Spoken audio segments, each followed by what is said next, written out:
bless indie developers and their mix of odd ideas, ambition, and the power of smaller budgets that allow them to try out left-field ideas.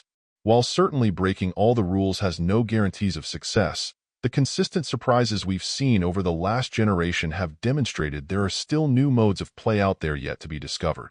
Ynglet, aside from its unusual name, has its own unique take on gameplay as well, not quite feeling like anything I've played before. When I saw that the game was being billed as an anti-platformer, I'll admit I wasn't sure what to make of that claim, but now having spent time with it, I suppose it seems fitting.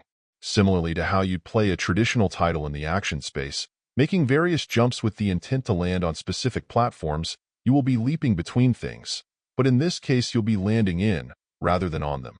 These areas you'll move in, which vary in shape and size, allow you to move between them quite easily, or if you pause they'll even become a checkpoint if you die, which is quite convenient.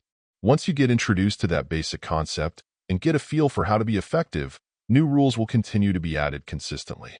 You have a directed dash that will not only help you change direction in mid-air, but will also be useful for bouncing off of certain doubled lines, resetting your dash in the process, and allowing you to cover longer distances if you execute everything properly. Some areas will toggle between being usable and unusable when you trigger your dash is another example.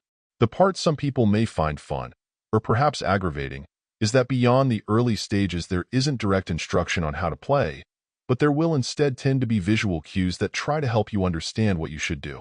If you're being a bit dim, this can hold you up while you work things out, but it does reinforce the puzzle-solving aspect of the game to a degree as well. In the end, Ynglet is a game that doesn't look, play, or even sound quite like anything I've checked out on the Switch. Its colorful and doodly art style is whimsical and fun, backing up play that's generally all business. While there were times where I'd get a bit stuck, unsure of where I was supposed to go next, with a little patience and experimentation, I was always able to figure out how to proceed. If you enjoy surprises and innovative play, but don't mind a fair amount of quirkiness that comes along for the ride, this is an easy title to recommend. Overall, my final score for the game ended up being at 8.6, and if you're interested in picking it up, it's currently available on the Switch eShop for $7.99. Thank you for taking the time to listen to this review. And if you'd like more information or ideas of indie games worth checking out on Switch, be sure to click on the link provided in the description. Until next time.